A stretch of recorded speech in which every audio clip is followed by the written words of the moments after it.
Aerospace has typically been a male-dominated industry, but we're seeing a lot more examples of initiatives to get women involved. I'm with Karin Muller, the International Director of Women in Corporate Aviation, and she's going to tell us about the work that they're doing.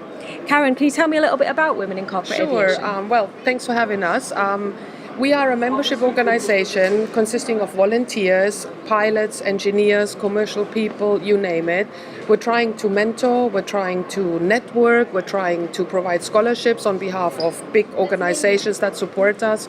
And just bringing corporate aviation closer to the masses, because it is traditionally quite an inclusive club. And if you don't know it exists, it's even more difficult to find it.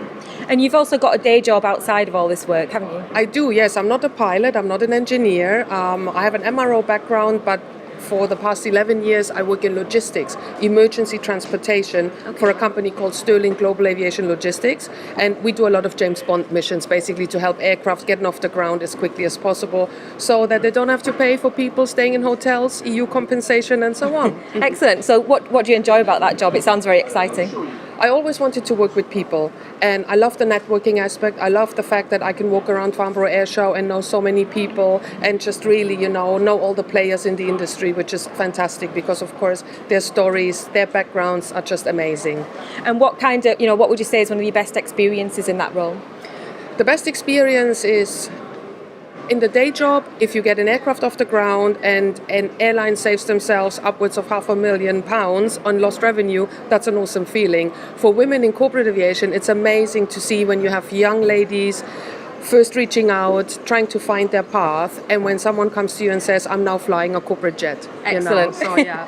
And so what would you say are the major opportunities to get young people, girls, excited about this sort of career?